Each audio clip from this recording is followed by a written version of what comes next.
Fala pessoal, sejam todos bem-vindos. Bora aqui para mais um conteúdo, mais uma notícia trazendo para vocês as últimas informações diretamente de Brasília. Pessoal, vamos aqui com comentários do 4x4, jornal aí trazendo sempre as últimas informações. Pessoal, já deixando os créditos ao canal do 4x4 na plataforma do YouTube. Se não é inscrito no canal, se inscreva, deixe o seu like e o seu comentário, que isso faz uma enorme diferença para a gente aqui dentro da plataforma. O YouTube entende que o conteúdo é relevante e entrega para mais pessoas. Agora, sem mais enrolação, bora pro conteúdo. Isso aí é uma coisa bastante simbólica, principalmente para o governo federal. Ou seja, nós estamos vendo mais uma vez que o PT ele não governa. O PT ele colocou o Lula lá, o Lula ele não governa. Isso é uma situação muito difícil. Eu quero retomar um pouco o que a Ana e o Consta aqui falaram. Uma situação muito difícil da gente explicar para o americano, porque, por exemplo, o americano acha que o Lula manda no Alexandre de Moraes, que por sua vez manda no Brasil. É dificílimo você explicar para um americano, por exemplo, que o Bolsonaro estava no poder, entra o Lula no poder, e o poder do Alexandre de Moraes continua o mesmo, tá? Ele é que manda de fato. Você tem uma mudança, assim, com certo sentido, radical no governo federal, e pouco muda, porque o poder no Brasil ele está 99,99999% concentrado no STF. O STF determina a PGR, o STF determina o STJ, o STF determina toda a cúpula de todos os ministérios públicos, não só o federal como os estaduais. O STF tem 11 polícias militares nas mãos, o STF tem a Polícia Federal, o STF tem o Exército e tem boa parte da aeronáutica, o STF só não tem a Marinha. Então, assim, você vê, o poder deste tribunal, ele é sem fim. Então, assim, por que a gente está preocupado com a prefeitura? E aqui é o ponto que eu faço aqui. Porque nós precisamos de meios. Precisamos de meios políticos. Nós não temos um partido. O que é o PL? O PL ele não tem uma consistência, ele não tem propostas, ele não tem uma coerência de ações, ele não tem uma fundação, ele não tem um think tank. Até o PSDB tinha, né? Até esqueci o nome do think tank do Tucanato, mas juntava lá os neoliberais, lá da época do Fernando Henrique, eles ficavam lá discutindo tudo isso. Então, por exemplo, é o pessoal que está com a Tabata hoje, né? Boa parte dessa galera aí tá com a Tabata. Bom, o PL não tem nada disso. Então, a gente não tem um partido. O que a gente precisa? Bom, precisamos de ter meios. Um meio que apareceu foi a eleição do Bolsonaro, ou seja, você conseguiu lá colocar, tem um dique vindo para cima da gente, a gente colocou um band-aid ali. Basicamente isso. Foi o que o Bolsonaro conseguiu fazer. Então, quando você pode reparar, boa parte da acusação que foi feita à direita, né, foi falar assim, vocês são bolsonaristas, adoro esse termo, bolsonaristas, eu cansei de ouvir, né, toda hora que aparece o nosso nome da mídia, porque a pessoa bolsonarista, porque o jornal bolsonarista, porque o site bolsonarista, não sei mais o que bolsonarista.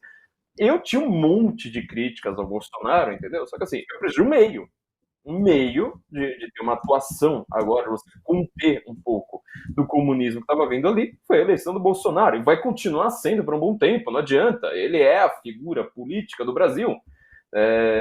Você não vai conseguir eleger alguém sem o Bolsonaro, entendeu? Então, assim, as prefeituras agora não são isso.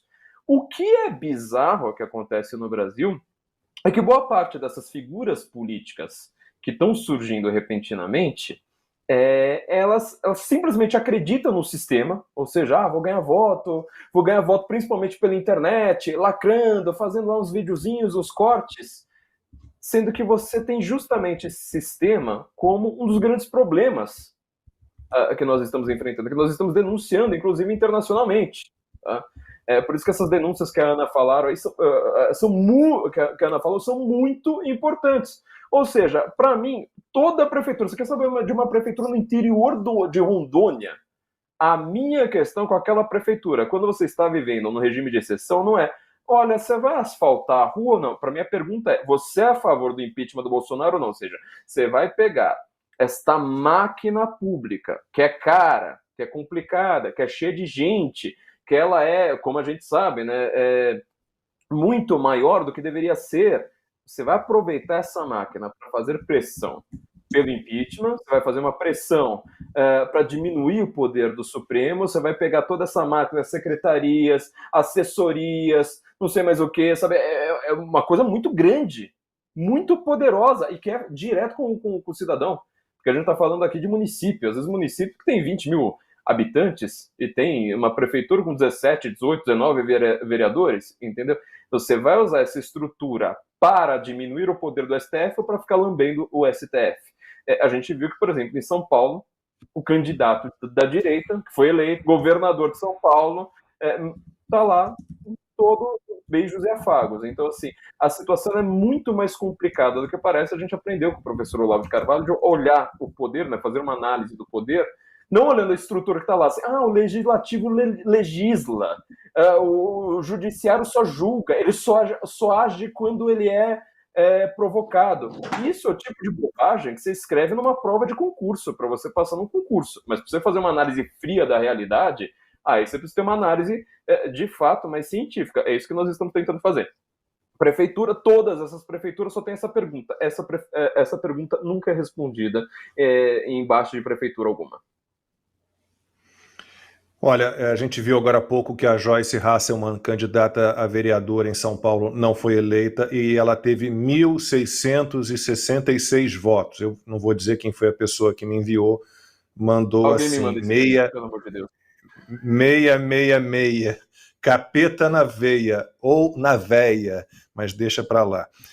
Consta, antes de falar um pouquinho, vamos falar da Cristina Grêmio, eu estou muito afim de falar da Cristina Grêmio, mas antes de falar do nosso Rio de Janeiro, deixa eu citar aqui alguns nomes de pessoas que contribuíram para a manutenção do programa 4x4 no ar, com doações via... Político A ou B, né? Aqui é análise independente, visando o melhor para o nosso país. Se você gosta disso, contribua, colabore. Toda ajuda é muito bem-vinda e obrigado. Obrigado a todos vocês. A chave Pix é o e-mail apoio 4x4@digitalceh, ou vocês podem usar também este QR Code aí na tela. Eu vou puxar de novo o Consta para falar do nosso Rio de Janeiro, meu Rio de Janeiro do Consta, porque, Consta, eu vi aqui no chat uma mensagem assim: falem do Ramagem, otários. Quer dizer, a pessoa vota no Eduardo Paes, o soldado do Lula, que já foi o primeiro discurso dele, né, depois da reeleição, foi lá e agradeceu a quem? Ao Lula. E nós somos os otários, Consta. É muito triste a situação do Rio, né? O Rio de Janeiro é um experimento social fracassado, só um carioca pode falar isso. Se os paulistas falarem, a gente fica na defensiva, em que pese minha noiva paulista ter figurinhas, né, que o Rio de Janeiro é o seu país, o Patolino cortando o Rio do mapa, o Patrick do Bob Esponja agradecendo a Deus por não ter nascido carioca e outras piadinhas assim, né? O Rio não deu certo. E isso é importante como análise, por quê? Porque o Rio é o Brasil amanhã. O Rio se o Brasil é o país do jeitinho, o Rio é a capital nacional turbinada.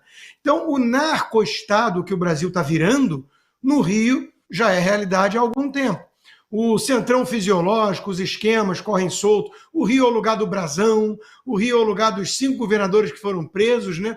Do Sérgio Cabral, que está livre, leve e solto, com camisa da Kamala Harris, influencer e tudo que você imaginar, num país em que a Débora, cabeleireira, sem antecedente criminal, está afastada há mais de um ano dos filhos por ter usado um batom, não sei se atômico ou não, para escrever Perdeu o Mané numa estátua.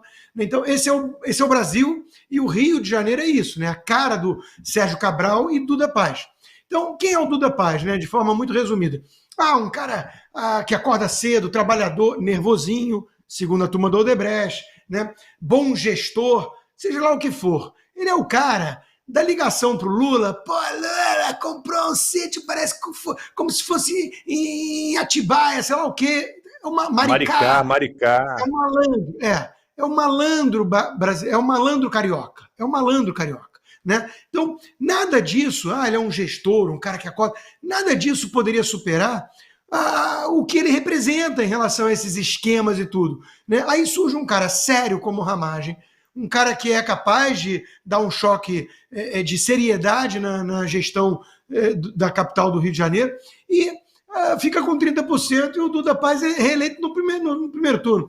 Aí eu, entrevistando o Ramagem no Braddock Show, chegou isso lá, porque eu falei isso, né, que o Duda Paz é malandro carioca, e que era uma pena, porque ele é gente como a gente, estudou nas melhores escolas, no Santo Inácio, na PUC, sei lá o quê. Conheço a esposa dele, a Cris, conheço os pais dele, o irmão dele, do mercado financeiro, enfim, gente como a gente. Então o cara tinha tudo para chegar ali, né, e tentar levar essa seriedade. Eu falei, o cara é um malandro carioca. Aí ele manda mensagem para mim. Pô, sou malandro não, pô, só gosto de um samba. Cara, quando eu li aquela mensagem, eu falei assim, o cara se contradiz, é a prova da malandragem na mensagem. Pô, não sou malandro não, Constantino. Pô, só gosto de um samba. Ô, Duda, vamos falar aqui então ao vivo para todo mundo. Gostar de samba não é um problema e não faz de ninguém um malandro carioca. O que faz a pessoa um malandro carioca são os esquemas políticos, a proximidade com alguém como Lula e por aí vai, né? Então, o Rio, Lacombe, de novo, é um experimento social fracassado, está indo para o abismo. O Rio realmente, salve-se quem puder, né? Salve-se quem puder. Já está cheio de amigo meu carioca trabalhando, gerando PIB em São Paulo, né? E preocupados, claro, com bolos, né? Vão ter que ir com o Nunes, não tem jeito. E eu vejo gente especulando no segundo turno, pô, o Costa vai pregar voto nulo. Vocês acham que eu vou pregar voto nulo contra o Boulos, meus amigos? Porra, não estão acompanhando minhas análises há meses? É qualquer um menos o Boulos, essa é a prioridade, impedir um comunista, invasor de propriedade, de chegar na prefeitura. Agora, quem está feliz, comemorando, soltando fogos de artifício com o Nunes, aí, lamento, né? Aí bom, enfim, tem gente que celebra muita mediocridade, né? Não é o meu caso, eu não sou um cara feito a celebrar mediocridade. O Duda Paz é isso. O Duda Paz é a cara do Rio de Janeiro que podia ter sido, não foi e nunca será. É uma obra muito construída ao longo do tempo de fracasso. O Rio de Janeiro não fracassa da forma que está fracassando por um acaso. Sei se, bom, Consta talvez lembre, você devia estar no Rio nessa época, Cacete Planeta, a turma do Cacete Planeta lançou o Macaco Tião, aquele chimpanzé mal educado lá do zoológico do Rio, que vivia tirando coisas, tudo que ele podia em todo mundo que ia lá visitar o zoológico, políticos, né, principalmente porque ele gostava, disso a gente gostava no Macaco Tião, ele era bem enfesado, e numa dessas eleições lá no Rio, a turma do Cacete... É isso aí, pessoal, e vamos aqui para mais uma notícia. Após a apuração mais demorada de 2024, São Paulo terá o segundo turno entre Nunes e Boulos. Diferença mínima entre Boulos e Pablo Marçal permaneceu acirrada até os instantes finais, o que atrasou o resultado. A cidade de São Paulo protagonizou em 2024 a apuração mais demorada entre as capitais brasileiras. Enquanto em diversas outras localidades do país os resultados já estavam definidos, com candidatos celebrando suas vitórias ou vagas no segundo turno, a corrida pelo executivo paulistano permaneceu acirrada até os instantes finais. Isso porque a disputa entre Guilherme Boulos do PSOL e Pablo Marçal do PRTB foi marcada por uma margem mínima de diferença. Marçal começou à frente, mas com cerca de 30% das urnas apuradas, Boulos assumiu o segundo lugar e não saiu mais de lá. Para se ter ideia da competitividade, mesmo com 98,98% das urnas apuradas, ainda não era possível cravar quem enfrentaria Ricardo Nunes do MDB no segundo turno. Nessa altura, Nunes contava com 29,49% dos votos, enquanto Boulos somava 29,5% e Marçal 28,14%. A definição veio apenas com 99,6% das urnas apuradas por volta das 21 horário de Brasília, quando a Justiça Eleitoral emitiu uma nova atualização que confirmava Boulos à frente, tornando matematicamente impossível uma virada de Marçal naquele momento. Assim, o segundo turno em São Paulo, marcado para dia 27 de outubro, será disputado entre os candidatos Ricardo Nunes e Guilherme Boulos. O primeiro e atual prefeito, o candidato à reeleição. O segundo possui mandato como deputado federal. É isso aí, pessoal. Agradeço a vocês pela companhia. Se não é inscrito no canal, se inscreva, deixe seu like e seu comentário, que isso faz uma enorme diferença para a gente aqui dentro da plataforma. Vocês ajudam o canal a crescer. Desde já agradeço. Valeu!